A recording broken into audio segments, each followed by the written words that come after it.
Hi everyone, it's me, Sean Wilson from Kubrick Corner Film Reviews. Hope you're all well. I've got a special treat today. I'm here with my very special friend James from Crawford-Clark Close-Up. Hi mate. How Hiya, how you you doing? doing? Yeah, good, thank you. I was saying to you before we sort of started recording that that it's 5 months since we did our first little get together, our chat, since all the whole COVID situation started. It's Yeah. crazy. We need sooner catch ups than this. Yeah, we do, and a lot has gone down socially, culturally, politically. But let's just stick to the cultural stuff. Shall we? Let's not wade Yeah, in murky water. Let's just stick to what we know.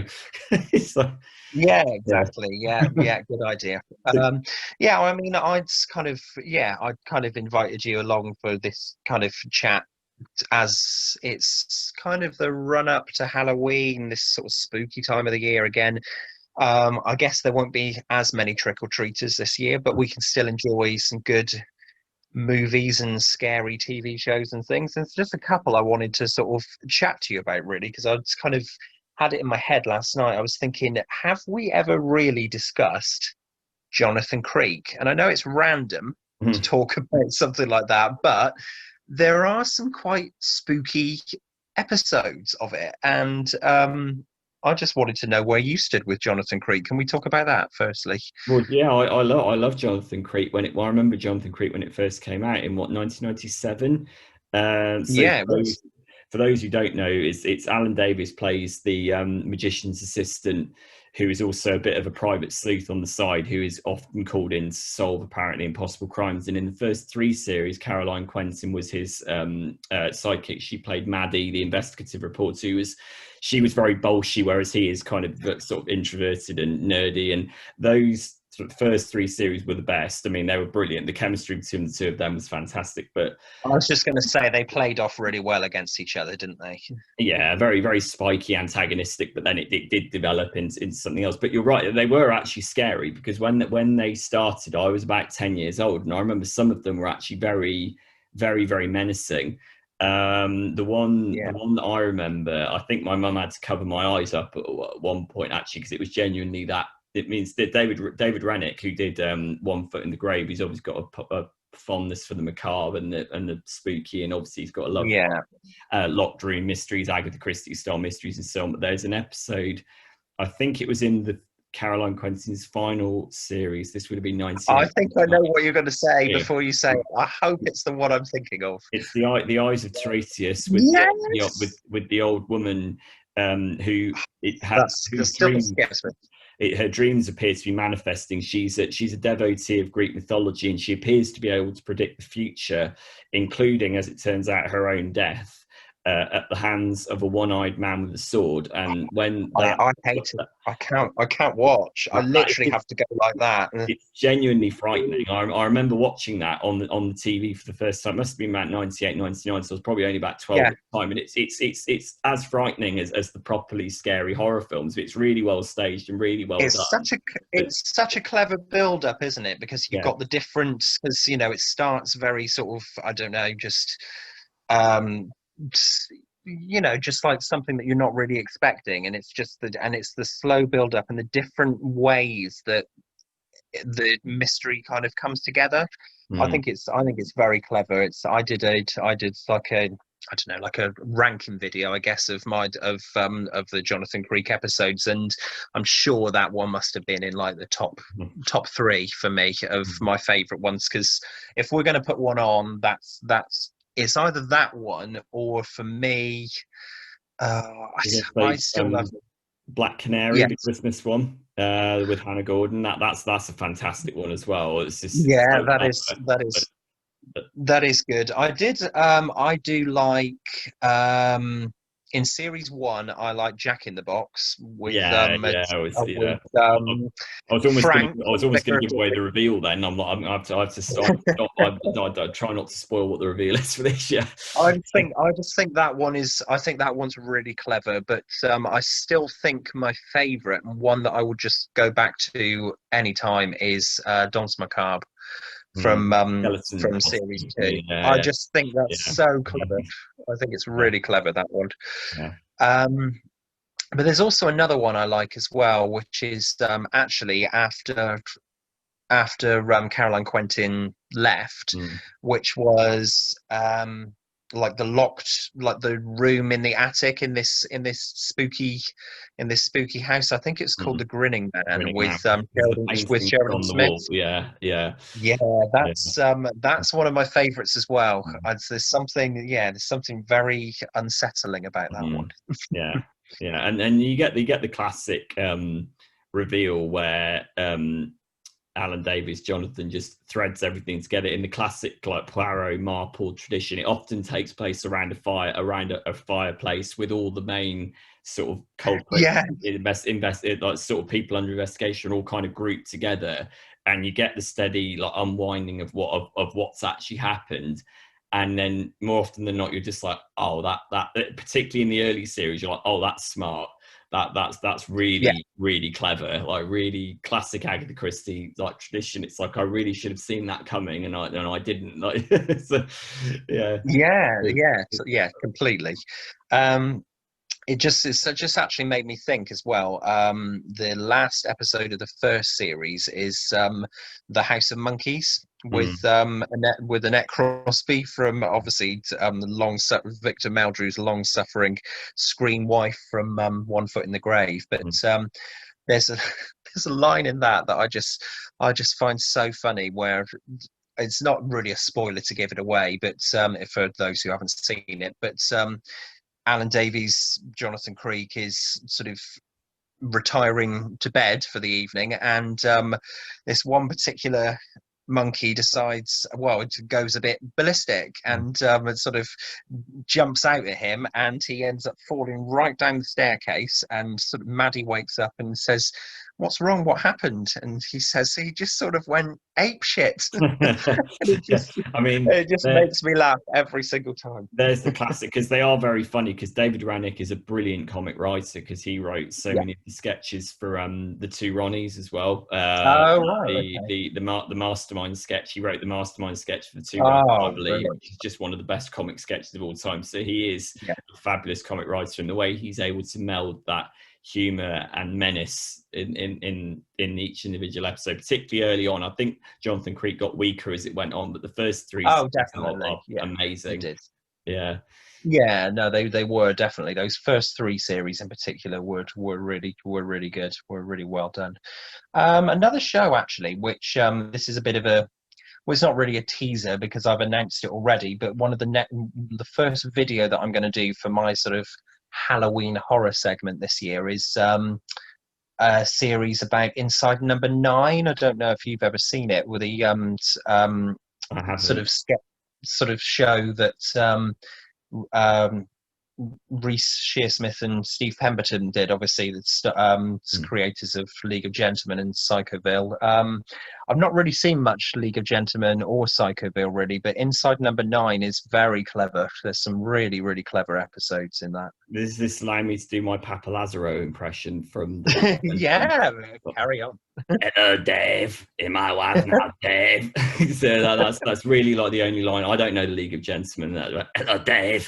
So, which is also There's a sketch from the League of Gentlemen. Well, apart from that character, the only characters I know were like the husband and wife that run like the shop, who are just like a little bit creepy themselves. But there's also there's some kind of like careers advisor woman that Steve Pemberton's playing, and Reece Shearsmith kind of turns the tables and interviews her and says like, friends. She says, pens. No, friends. Yes, pens. they're the there's best kind of also friends you can have. the vet played by Mark Gatiss who ends up killing all the animals that he's looking after as well. See, I've got to hunt that down, I think, and watch those, because I think I'd enjoy it a lot more now. It's very dark Mm. humor, but some of that can be really funny. Yeah, But definitely. Inside Number Nine definitely is worth watching if you get a chance. I mean, again, I'm trying to think. I think they've made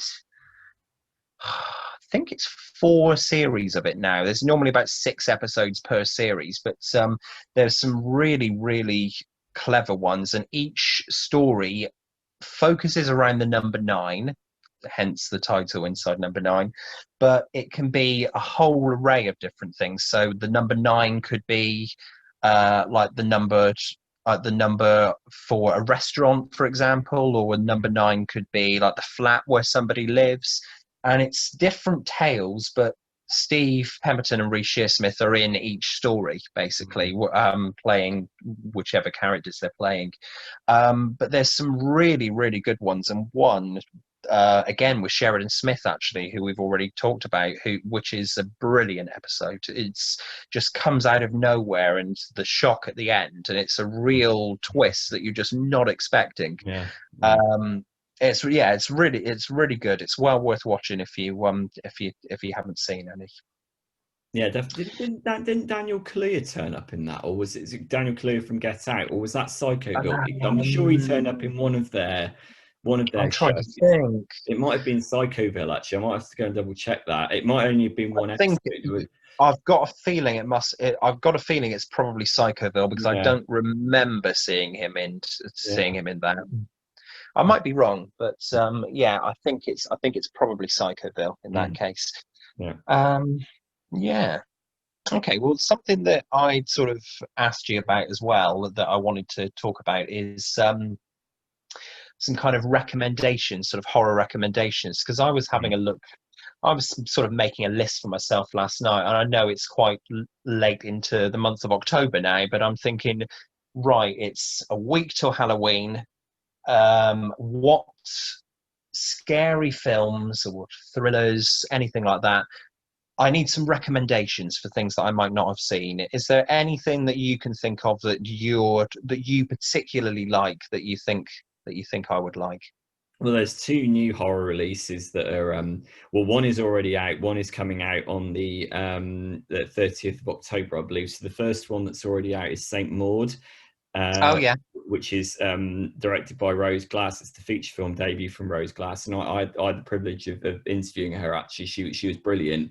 She's graduated from short films, like very morbid short films. She confessed to me that she's got a very, very great love of the macabre and the twisted and the unsettling. She likes unsettling imagery, and there's a lot of that in Saint Maud, which is essentially almost like amalgamates bits and pieces from The Omen and Carrie and The Exorcist, but it does come out with its own residual creepy characters. So you have Crawford-Clark, who was previously appeared in Armando Iannucci's David Copperfield adaptation, which I loved. I thought that was a really, really nice film.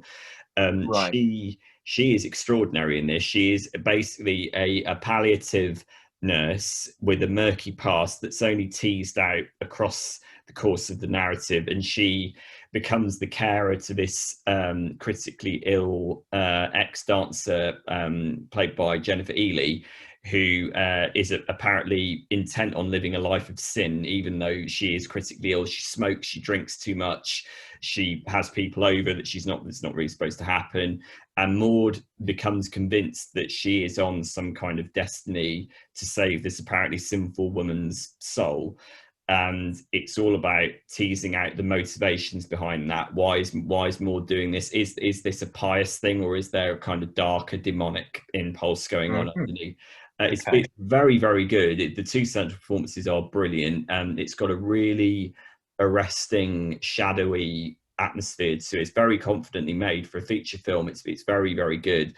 And as it goes on, it becomes more explicit with its imagery, or apparently it becomes more explicit with its imagery. It appears to show you things that are fantastical, but what the film does brilliantly is it puts you in the headspace of the central character. It so brilliantly puts you in the headspace of that character who believes that she is destined for some kind of spiritual greatness, some kind of spiritual awakening. So you're forced to question the nature of what it is that you're seeing. And Rose Glass told me that she almost viewed the movie as a kind of morbid, ironic comedy, in the same way that she said that the first half of Taxi Driver generates morbid amusement because Robert De Niro's Travis Bickle initially believes that he is on course to redeem society, and watching his attempts to do it are utterly pathetic. and utterly cringing. Obviously, Taxi Driver then gets darker later on, but initially, it's just kind of like there is a kind of morbid amusement at watching somebody spiraling out of control, trying to Yeah. relieve anxiety, and that principle is very much at work in Saint Maud. I didn't look at it like that. I watched it before I interviewed her. I didn't look at it like that. I certainly didn't laugh at it. I thought it was a movie that had a very serious intent, but I'm going to have to go back and watch it again and try and find those undercurrents in it. But that's a really terrific. I mean, have you watched the trailer for it? Have you seen anything about Well, it? that's what I was going to say. Actually, I remembered. God, it must have been a lot earlier this year. I remember seeing the trailer for it in front of something that I went to see, and I was intrigued, but at the same time, I was a bit. I don't know. I was a bit put off because it just.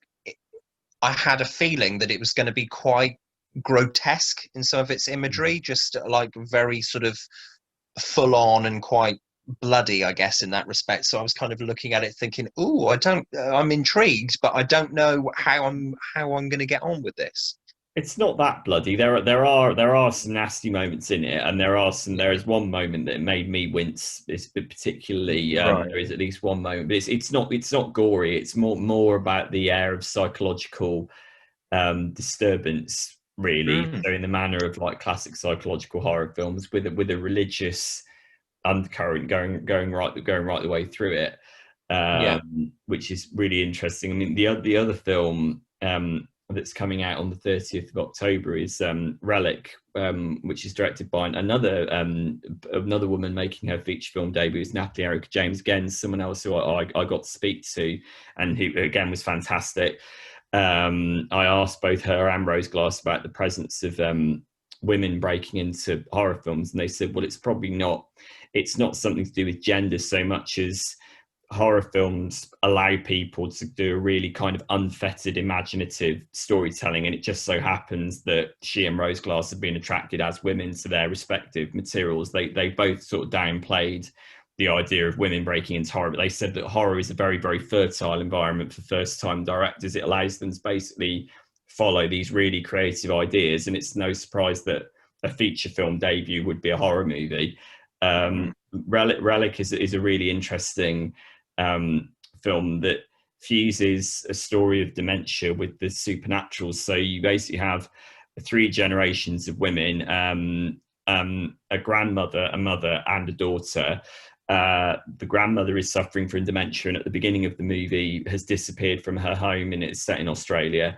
And her daughter, and then her daughter sort of come back to try and find out where she's got to, and the house appears to be mouldering and festering, and there are strange noises within the walls, and it's all quite sinister. Like, is there a presence in the house? Then the grandmother comes back, apparently Yeah. unharmed, but it's like the house appears to be a metaphor for what's going on psychologically with her, and also what's happening with the fractious bonds between these different family members. It's really good. It's a proper emotional horror movie that's about character. Like all the great horror movies put you in the mindset of their characters, and it does that fantastically well. So again, a really confident debut from Natalie Erica James.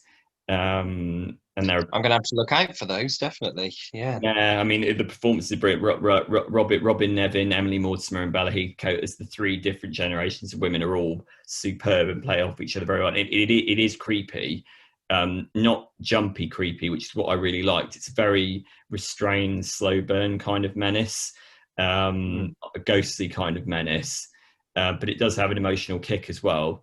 So yeah, those are two recommendations I would say definitely. Cool.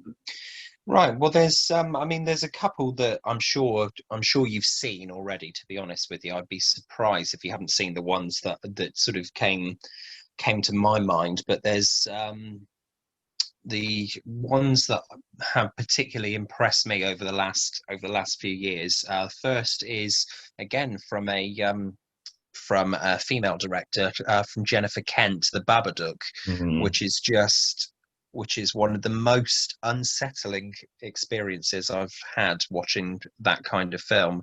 It's for what you don't see, I guess, Mm-hmm. more than anything else. It's really left up to you to decide what your Babadook is, Mm. what your fears are, and it's such it's so well played, and it's beautifully filmed. Yeah, it is. Yeah. It's really, I mean, actually, I've got a copy of the film myself, and one of the features on the disc is the the short from Jennifer Kent Mhm. that's generated the actual, the whole feature itself of the Babadook. And that short, there's some moments in that that are so creepy.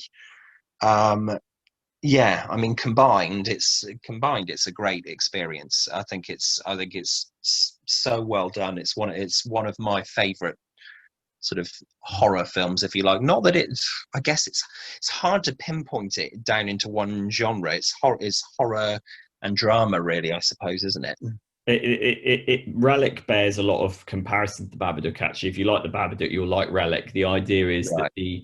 the environment that the characters occupy is a metaphor for their emotional state. Because in the Babadook, you have this haunted picture book that essentially becomes a metaphorical representation of this disturbed bond between a mother and her son. You know, in the Babadook, she's lost her husband. You know, things are deteriorating quite badly. The son is quite disturbed, and then this pop-up book turns up that appears to Mm. portend this demonic top-hatted creature called the Babadook. And it's, yeah, you're right, you do question it, kind of like, is this all in the mother played by Essie Davis's head, or is this actually going on? And it's brilliant.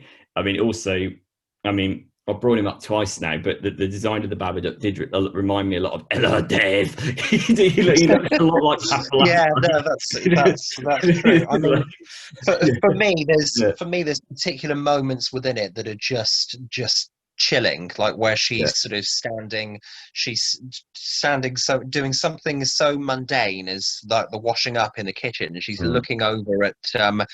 looking over at the elderly neighbor, sweet Oh, elderly lady, yeah, yeah. and and he's literally like appears behind her and at times you think, oh, it's a silhouette, and Yeah, you kind of got to give it a yeah. deeper look to realize what's there. And And it's sometimes it's like a oh, hat. It's a hat stand as well, and you think, is that a hat stand that she just walked past, or was there actually a hat on top of it? Is it a person with a coat on or whatever? Yeah. yeah, it's very unsettling. But again, it's all down to the atmosphere of it as well, and just the cinematography is just brilliant, I think. Another film that I really like, actually. Again, you probably have seen it. I'd be surprised if you haven't, but you never know. Is a movie from Mike Flanagan. Now, I know he's done a number of he's done a lot of things really recently, including the new Doctor Sleep, which I really liked. I thought was a really good continuation of The Shining. But the film that I really enjoy is a film called Hush, Mm. Netflix about one, yeah. about a deaf young lady living out on her own, middle of nowhere, Mm. and she's tormented by a man trying to get in her house, and Mm. it's oh, it's so clever. I Mm. think it's really, again, really well done, and it's all about the atmosphere again, because you're you are this character. You'd put Mm. yourself in her shoes, and you think, I can't hear what's going on around me, so I have to I have to feel around. I have to work out what to do. I have to try and outsmart this person. Yeah. Well, it's very good, isn't it? Because it's a very underrated Mike Flanagan movie. Actually, I think. I mean, Mike Flanagan's also done the recent The Haunting of Bly Manor for Netflix, which Yes, followed on yeah. from The Haunting of Hill House. I mean, I think sometimes his TV work gets more attention than his movies. Actually, but Mm, I mm, really liked Hush. I love the use of the subjective sound to basically disempower the audience, so that you're like the central character. You're denied the information as to where the killer is, which is a very, very effective thing to do. yeah. That's very effective. The mask that he wears is really creepy as well, as he's trying to get in. Yeah, Yeah. that's a really It's not without its, yeah, again, it's not without its shocking moments as well, though, in there. I mean, Flanagan's very good at, again, building the tension, but then giving you some of this sort of almost adrenaline shots at times as well, where you're thinking, oh wow, okay, I wasn't expecting that, and I certainly wasn't expecting it so soon. Like when I mean, it's not really, again, it's not really a spoiler to give away, because it's not about this, it's not the central character, but when the friend of hers, who's kind of, I don't know, I'm trying to remember if she is at like a direct neighbor or not, but when the friend is kind of coming up and sort of tapping on her window, and the guy comes behind and basically just kills her outright, it's it was a bit unexpected. I just kind of remember seeing it and thinking, yeah. oh, okay. There's a film where that scenario happens, not directly like that. There's a film called House of the Devil by Ty West, which is Right. basically the way that it's shot.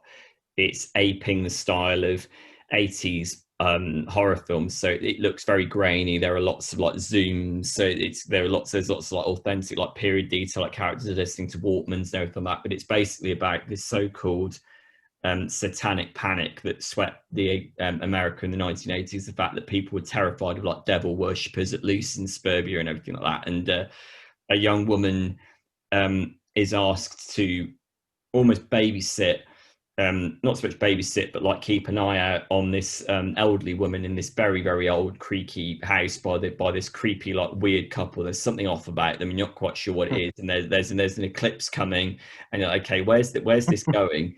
And there is. It's actually an early appearance from Greta Gerwig. Actually, it's one. Well, it's Okay. Greta Gerwig's in it. Plays the very bolshy sidekick friends to the main character, and Greta Gerwig meets a very, very sticky end in a very, very shocking and very surprising. It's not really a gory film until the last sort of 10-15 minutes. It's very, very slow burn, which is why I like it. There aren't actually that many jump scares in it. It's just the atmosphere of malevolence is done. But the bit where Greta Gerwig is dispatched, and obviously the main character doesn't know about it. We see it, but the main character doesn't know that it's happening. Like, oh God, I genuinely was not expecting that, and that ramps up the level of menace as to what's actually going on inside the house, which is kind of kept out of sight right Yeah. until the last 10 to 15 minutes. So yeah, it's Oh, very wow. good. Yeah. Well, I tell you what, you are giving me some good recommendations tonight, I must say. Yeah, I'm definitely going to try and check those out. What was the name of that the one that you've just The spoken House of the Devil is by Ty of? West. Right. He also did a great ghost story as well called The Innkeepers as well, which was a good Oh, yes. sort of like Yeah. Yeah. ghost killer. Yeah, that's a good film as well. Yeah. Hmm. Right. Excellent. There's a couple more quicker things that I just wanted to mention. Really, obviously we've had some obituaries this year in the movie world, and I think one of the ones none more shocking, really, I guess, than Chadwick Boseman. Mhm. Yeah. What a loss. And actually, as we're recording this, the James Brown biopic that he's so brilliant in, Get On Up, is actually on Channel 4 tonight, UK TV. It's well worth a watch if the viewers haven't seen it. It's a great performance. I mean, obviously he's known for the Marvel stuff, and he is brilliant in that and brilliant as a lead. Mm. But he he drives the Get On Up forward, and I didn't really know what to expect, because I remember sort of watching it thinking, oh, okay, it's got this guy in, he's doing, he's obviously doing all the Marvel stuff, and it's got, I think it's Viola Davis in it as well, and a couple of other big names, and I thought, oh, okay, I'll give it a try, and yeah, I was really impressed. I really enjoy that film. It's an extraordinary performance from him to play James Brown at all those ages, including the older James Brown, who appears in that drug-addled state during that very, very funny opening sequence. When Yes, he yeah. gate crashes the seminar with the shotgun. I remember the first watching that thinking, my God, he's got the mannerisms and the voice that's scarily spot on. Yeah. And that applies when he plays the younger James Brown as well. But no, it's an astonishing performance, and I was really shocked when I heard that. And he was only the fact that he was only 43, Yeah. and Yeah. he'd been diagnosed 4 years ago, I believe it was. Mm. He'd been living with it for 4 years, and he'd accomplished all of this work. I mean, there's his final film is due to come out on Netflix this December. It's a stage adaptation. I think it's called Ma Rainey's Black Bottom or something. I don't really know Well, much about yeah, it. yeah, yeah. I've seen the trailer, but I haven't seen the stage play. But yeah, Chadwick Boseman is extraordinary in Guests, and I introduced my parents to that for the first time about a month ago because they'd never seen it, and I knew they were both big James Brown fans. I was like, okay, I can't believe you've not seen this. And what a perfect opportunity to celebrate Chadwick Boseman. Let's all three of us watch this. I And assume they enjoyed it. oh yeah, they absolutely loved it. I mean, just the infectious spirit of the music. I mean, it's a bit of a hagiography. It obviously glosses over some of the less than savoury aspects Yeah, of James Brown's life. I mean, it is a celebration of his music at the end of the day. But I think Chadwick Boseman works very hard to just about bring just enough edge and grit to it where the film doesn't want to do it. But yeah, he was just, I mean, a phenomenon. He played the baseball player like Jackie Robinson. He played James Brown. He played Black Panther. I mean, just yeah, he accomplished such a lot in such a short amount of time. It's amazing, really. yeah, yeah. It is. Yeah, definitely. Okay, well, I guess the last thing I really wanted to talk about, I suppose, well, just to mention to you is what are your thoughts on No Time to Die? Are we gonna see it at some point, or are we gonna see it in April next year, or is it actually gonna go to be taken on by Amazon or Netflix? Are they going to pay out a ridiculous amount of money to just get it on streaming and get it out there? What do you think? I don't think that's going to happen because I think No. that's only going to happen with movies whose box office projections probably aren't very high. I Yeah. highly doubt that's going to happen with a film like that because Bond Mm. is one of the most prestigious movie franchises of all time, Mm. and it's probably Britain's biggest cultural export, and it's too significant to be dumped on streaming like that. I think there's too much associated merchandising and prestige wrapped up with it. Yeah. And whether we see it in April next year or not, I don't know. I doubt it. I personally doubt it. I think it's going to get pushed back again theatrically, but I don't think that they're going to take that on streaming. I mean, something like Trolls World Tour, which is another Universal property, Universal distributing No Time to Die. Trolls World Tour was probably that was basically the catalyst, wasn't it, at the very, very start of this year. Trolls World Tour bypassed the theatrical release window and went straight on to streaming, which annoyed all the exhibitors. But I think the reason why they did that with Trolls World Tour is they probably looked at it and thought, well, we can take a bit of a bath on that because it probably wasn't ever going to take that much money. Although the first Trolls was a big hit, this was probably going to be a fairly mediocre hit, so they can afford to just put that out for a captive family audience on streaming. It's different with something like Bond, and they need to sell the hell out of it, as an event, and they need like a big glitzy red carpet premiere. I mean, the past couple of premieres have been at the Royal Albert Hall. They need to really dress it up. And it's Daniel Craig's last Bond film. I mean, they're going to want to make an event of it. I mean, it's funny. I mean, the way that it's going, like, it's obviously he's the actor who's done it for the longest amount of time now, and that's not so much down to the number of films that he's done, obviously, because he's done 5, but and I know like Roger Moore, for example, 7 over 12 years, but but Daniel Craig very recently, just only a couple of weeks ago, in fact, it was 15 years since he was announced, and that's crazy. Actually, thinking about it in that way, but crazier is the idea that actually people sort of thought it might be a bit of a joke at first, but we could not end up seeing this film until the 60th anniversary of the series, which we're looking 2 years down the line still. I mean, given the way that the film slate is shuffling around, I wouldn't be surprised, because I personally don't think we're not talking about a consistent week by week release of big blockbuster films. Not next year. We're not talking about that next year. I think that the ripple effect of this is going to go right the way through next year, and a lot of the movies that are scheduled for next year, particularly in the back half, I think are going to spill over into 2022. Yeah. I think one of them from the first half next year being Bond could also do that as well. And I Yeah. think actually I didn't think about that, the whole 60th anniversary thing. I mean, yeah, they could make a really big deal out of that. They could. Um, They could. and if we're not in the clear with COVID-19 by then we've got more serious problems than the delay to Well, a yeah, Bond film. exactly. So let's Yes, yeah. hypothetically that it's going to be okay. But yeah, they've got they've got Aston Martin deals and Omega Watch Yeah, deals of and course. Bollinger. I Yeah. mean, I really don't think that they're going to drop that onto streaming. They're only going to do that with movies where they sense mediocre box office projections, Mm. and you've probably got to look at the audience as well. I mean, Yeah. something like Bond would attract a teenage audience who, would have less qualms about going to the cinema than, say, a family would, because a family is going to have to shell out, 60, 70 quid a time to get 2 adults and 2 kids to Yeah, go that's to true. it. So you release it onto streaming, the captive audience is there, they have to pay less money.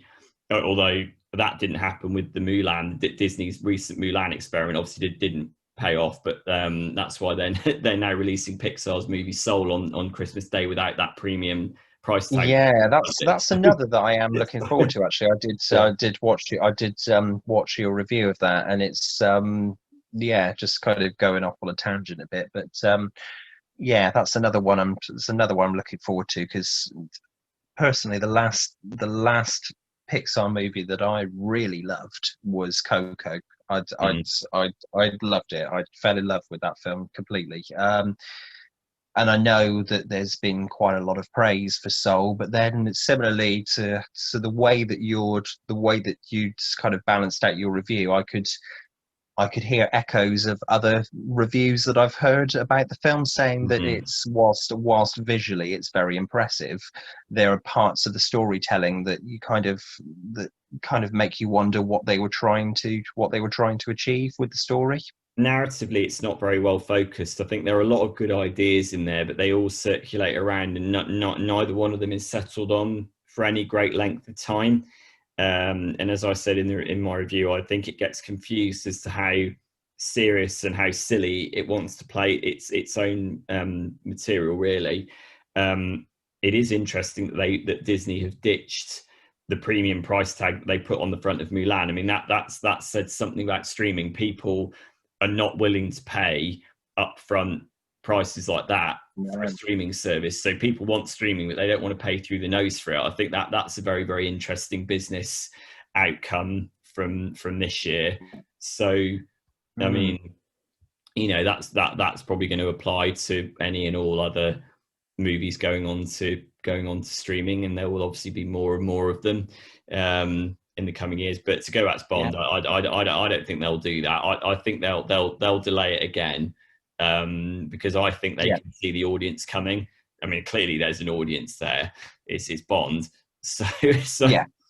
yeah. I mean, for me personally, I mean, you know me, and you know how huge a fan I am of Mhm. of of James Bond.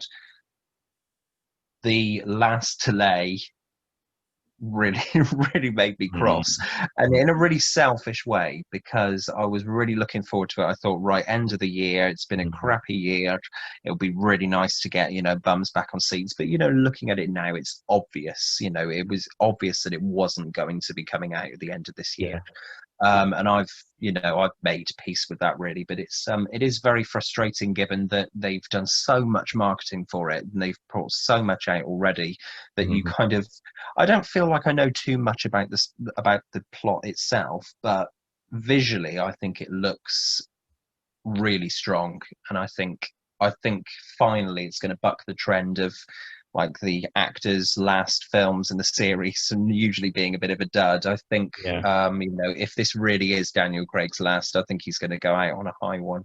I mean, there's been a lot of mudslung MGM Eon for delaying the film again. Like, what else were they going to do? I mean, this is Well, hardly the right yeah, climate to release Daniel Craig's final Bond movie. What were they going to do? And they wouldn't have got the numbers through the door. You know, no, the irony being that the virus is causing social distancing in cinemas, which apparently has made cinemas very, very safe. There have been, I think, next to no reported COVID cases in cinemas, so they're not dangerous environments as they stand at the moment. But the problem is that drives the attendance figures down, which throws it over to the studios, and they go, well, there's no point releasing our films then, and the films get delayed. And then that then causes certain exhibitors to shut down or to go into a partial shutdown. So it's like a chicken and egg thing. I'm not surprised that MGM Eon did that. no, You know, I no, mean, I remember when they moved it back in March, when Bond was the first film to be moved as a result of yeah, lockdown. I remember when they moved it to November. I remember thinking at the time, really, you're really that ambitious that you're going to open yeah, winter in the middle of a pandemic. I didn't believe it then. So, yeah. but I mean, they were, you know, obviously there were a lot of talks going on at MGM, and obviously with Barbara and Michael as the producers as well. I mean, it's not a decision that you take lightly, is it? Considering how much promotional materials come out for it already, it's it's hard to keep delaying something to the point where people are actually going to get to the point where they're thinking, oh, am I ever going to see it? well, What's the point? this is the problem now. When consumer confidence gets knocked, audiences now don't know whether to invest in the possibility of the film coming out. People don't know whether to get excited about it, whether to mark it on their calendars. You know, until the situation is fixed, either in the form of a COVID vaccine or just some kind of permanency, people won't know whether there's No, any point in investing in emotionally investing in the possibility that these films are coming out now, yeah, which is a more insidious problem, I think. I mean, it's such a shame because the final trailer had come out for No Time to Die. The Billie Eilish music video, it literally, I think, came out on the same day, didn't it? That they delayed yeah, it. It was kind of like, oh dear, yeah. like it's like, yeah, Yeah, I mean, which again, I think goes to show that it's so unexpected, the decisions that are being made at the moment. Thing like there was I think they were, I think it was James King who's like film critic who's done a lot of stuff for sort of mm. on the radio as a film critic as well, was starting off hosting a new sort of like No Time to Die Yeah, podcast as podcast, well, which yeah, they were yeah, gonna it was, yeah. which they were literally gonna build up like one episode per week up Mm. until the film's release, and they've obviously put that on hold now until at the Yeah, moment until sort of March, April next year. But again, that will likely end up being pushed back again. So yeah, it's very strange. It's a very strange time to yeah. time to be a fan of anything really at the Mhm. moment, isn't it? Yeah, yeah, it is. On that bleak note, um, we definitely need to have a catch up closer to Christmas. I'm thinking we could do a little Christmassy themed video next. Because I've not got a lot on my slate for December. I'm literally going to be doing what I'm going to be calling my Christmas challenge, which is to see how many festive films I can watch in December just to cheer myself up a little bit. um, so yeah, we could have a catch up around Christmas time if we don't speak before then. Sounds fantastic. Yeah, sign me Sounds up. good to me. Definitely, I'll need Cool. cheering up as well. Yeah, definitely. Yeah. Right. Okay, well, let's leave it there for now then. But yeah, so thanks obviously to all my, well, to the more subscribers that I'm getting on my channel as well. Thank you to those who have subscribed already. I've seen the number kind of shoot up a bit in the last week or so. So obviously there's some like for my videos. So I'm very happy with that because it does take a while to edit some of the content together. I could be sat at the laptop for what feels like days sometimes just trying to edit footage and things together. So yeah, I appreciate people subscribing to the channel. It's really great. So thank you for that. I'm sure you feel Yeah. the same about your own. Yeah, likewise. So it's Kubrick Corner film reviews. Thanks to everyone who subscribed. Yeah, just hit me up with a subscription and then comments. So I've had some very nice comments from people. So yeah, keep it up. Yeah. Great. Okay. Well, we shall leave it there. But thank you for catching up with me. It's been really nice having another chat about all things movies and everything else, all our COVID catch up. Yeah. And yeah, we'll try not to leave it so long next time. Yeah, let's catch up at Christmas. Look forward to it. Cool. Yeah. All right. Take care. Yeah. All the And best. everyone. And yeah, catch Yeah. up with you soon. Yeah. Catch up soon. All right. Cheers. All right. Bye.